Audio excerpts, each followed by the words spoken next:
بقول لكم ايه، شقة النهارده من الاخر كده الجمال عدى الكلام. ربنا يا رب يبارك لعروستنا ولعريسنا في شقتهم ويرزقهم فيها السكينة والسعادة والخير يا رب والهنا، ويعمر بيهم في بيتهم ويرزقهم الذرية الصالحة. قادر يا كريم يا رب. تعالوا بقى كده نتفرج على تفاصيل شقتنا. القمر ما شاء الله، لا حول ولا قوة الا بالله. زي ما انتم شايفين كده على باب الشقة فيه تجاليد شاملة الباب نفسه بالحائط، وعلى يميننا كده هنا التويليت الخاص بالضيوف. وللعلم دي شقة في دار مصر، معمول هنا أول ما دخلنا على طول كده مع التجاليد مراية بدرج كبير، وجنبها الجزامة زي دولاب كده رفيع.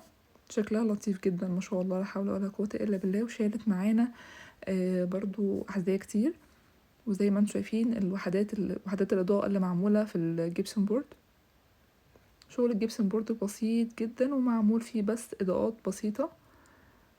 زي ما انتم شايفين أول ما دخلنا كده على شمالنا السفرة، ما شاء الله لا حول ولا قوة إلا بالله. السفرة شكلها بسيط جدا وراقي، مكونة من 6 كراسي زي ما انتم شايفين، وحاطين عليها مفرش بسيط وعليه فازة كده بهيش. وزي ما انتم شايفين وحدات الإضاءة اللي موجودة على السفرة نفسها برضو كان شكلها راقي. ده كده كان الشكل العام للسفرة، وماتشنج جدا ألوان السفرة مع ألوان الأنتريه نفسه. ما شاء الله لا حول ولا قوة إلا بالله، قد إيه كان شكله رقيق جدا وبسيط وستايل مميز، وأنا من الناس اللي بتحب الستايل ده. عندنا هنا اليونت بتاعة الشاشة أو وحدة الشاشة نفسها، فيها ظرف كده من تحت، بتنفع جدا ان احنا بنلم فيها حاجات كتير بصراحة. خصوصا ممكن تحط فيها اوراق الخاصة بالاجهزة، ممكن يتحط فيها بلاي ستيشن لو العروسة والعريس مثلا بيحبوا يلعبوا العاب، بنحطها فيها. بنحط يعني بتتوصف بصراحة بكذا طريقة. بالنسبة لخامة الانتريه قد ايه كان شكلها بسيط جدا ورقيق، ولونه نفسه في منتهى الرقي. درجات البني الغامق مع الاوف وايت الفاتح قد ايه مريحة للعين، وكمان شكل الستاير كان راقي جدا وبسيط. الكنبة الكبيرة نفسها متقسمة ل3 أجزاء زي ما انتم شايفين، جزئين كده في الجناب وجزء في النص واصل بين الاتنين، يعني ممكن تتوزع بكذا شكل. ودي برضو حاجة كويسة للمساحات الصغيرة، لأن برضو حجمها كبير مش صغير، والسجاد نفسه كان فاتح ومريح للعين. تعالوا بقى ندخل دلوقتي على المطبخ ونشوف الحاجات اللي كانت بتنقط في المطبخ دي بتنقط منين. في مشكلة كبيرة جدا في المطبخ. عايز اقول لكم المطبخ ده تقريبا اتفرش مرتين او 3. اولا كانت مشكله الغاز، لان كان في الوصلات بتاعه الغاز نفسها مش داخله جوه الوحدات، كان في مشكله يعني في موضوع الغاز. فكان في انبوبه، والانبوبه دي خدت ضرفه من الظرف، ودي كانت بالنسبه لنا مشكله. تاني مشكله قابلناها ان كان في حنفيه ميه موجوده ورا درج من الادراج، وكانت بتنقط جوه الدرج، بهدلت الدنيا. وشلنا الحاجات اللي في الدرج ونشفناها ورصيناها تاني، ورجعت عملت تاني نقطت بعد ما كانت مقفولة كويس. والله أنا مش عارفة ليه نقطت. برضو نشفنا تاني ورجعنا. بصوا تقريبا حوالي 3 أو 4 مرات، لدرجة ان احنا بقينا خايفين نسيب الشقة من كتر المية اللي بتنزل. المهم ان هي لغاية فترة قريبة برضو كانت بتنزل مية، يعني ربنا معاهم بقى. مش عارفة ايه المشكلة بالظبط، بس ربنا يعني ييسر لهم الامر تكون فعلا المشكلة دي اتحلت. ده شكل الحوض عموما فكرته لطيفة، وفي افكار كويسة لست البيت كمان، خصوصا ان لو هي تحب الاكل وكده. اعتقد ان في اوبشنات ممكن تساعد في التنظيف وفي عمايل الاكل. انا كده وريت لكم شكل الرخامه بتاعه المطبخ. تعالوا دلوقتي نتفرج مع بعض على الدولاب بتاع النيش. هما كانوا حابين يحطوا مفارش في النيش فحطينا. هي اغلب الحاجات اللي العروسه جايباها حاجات ساده، وداخل بس معاها حاجات بسيطه سيلفر وتاتشات جولد. عايزه اقول لكم كنت سعيده جدا جدا بوجودي مع مامة العريس ومامة العروسه. هما حبايب قلبي حقيقي والله. الناس دي تعز عليا جدا، وبجد ربنا يعلم عزتهم في قلبي عامله ازاي. العروسه ما حبتش تعمل نيش بره خالص، ودي كانت بصراحه فكره ممتازه، وانا بحب كده جدا. اما بقى ده الدرج اللي كان عامل المشكله كلها. طبعا احنا كنا رصين حاجه، بس هما رجعوا يعني كركبوها كذا مره بسبب الميه زي ما قلت لكم، ونرجع نرصه تتكركب تاني. بس بعد ما صورنا رتبناه تاني. فكان بياخدوا بقى حاجات عشان يلموا الميه من الادراج التانية. هتلاقوا بقى في حاجات بننشف بيها زي المناديل والفوط. ف غصب عننا كنا يعني متشدين، وكنا في اخر اليوم وكان الوقت معانا اتاخر. هنا موجود معانا برضو هنا كانوا بيستخدموا اللبانة دي في لم المية. فوانا بصور بقى بكتشف ان في حاجات اتغيرت في اماكنها، او في حاجات يعني متشالة. عموما حطينا هنا ده طقم الحلل اللي هي تستخدمه. وفي الوحدة دي حطيت لها تحت صواني الفرن والطاسات والقوالب، والرف اللي فوقيه كان موجود الخزين. وزي ما انتم شايفين البلاستيكات كانت موجودة في الدرج اللي هو كان فيه مية. هنا بقى حطينا جزء طقم الصيني فوق، وحطينا تحتيه طقم العشاء. بالشكل ده. حاولت ان انا اخليلها الاطباق يعني او الاطقم دي مع بعض كلها في ضرفة واحدة. الضرفة اللي بعدها هنا حطيت لها كوبايات سادة وكوبايات ملونة، وحطيت فوق طقم الشوربة. طبعا الرخامة مش حابة ان انا احط عليه حاجات كتير. هنا حطيت المجات والكوبايات، وفوق حطيت لها كوبايات وبولات. وهنا حطينا الطقم ده كامل، يعني ده طقم العشاء اللي اتحط في المطبقية، وده بقيته فلذلك خليته لها في الوحدة اللي تحت عشان تقدر تستخدمه. ده طقم ميلامين. هي بصراحة حاولت تستغل كل ذرة موجودة في المطبخ، ما شاء الله دخلت الأجهزة كلها في المطبخ. هنا حطيت الطقمين الحلل دول مع بعض في الوحدة دي، والوحدة اللي جنبها هنا برضو حطيت لها حلة الضغط، وحطيت بقية الحلل الستانلس. وهنا ما شاء الله لا حول ولا قوة الا بالله، ده شكل المطبخ. تعالوا دلوقتي نشوف مع بعض المطبقية ونشوف رصنا فيها ايه. بما ان المطبقية عندها ما شاء الله كانت كبيرة، فرصنا طقم العشاء ورصنا جنبه طقم الميلامين، وهنا حطينا كوباية مية وعصير وشاي وقهوة زي ما انتم معتادين مني، بحب احط الحاجات اللي العروسة هتستخدمها. وبما ان الضرفة دي بين الحوض وبين البوتاجاز، حطينا فيها كل الأجهزة اللي العروسة هتستخدمها. طبعا بيبقى تحتيها فيشة.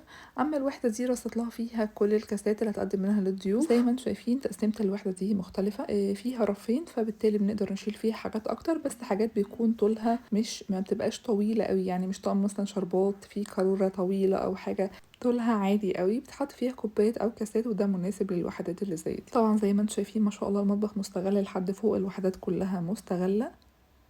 تعالوا بقى نشوف الطرقة معمول فيها بانوهات، كل طرقة ما شاء الله لا حول ولا قوة الا بالله متقسمة بشكل البانوهات، كان شكلها لطيف.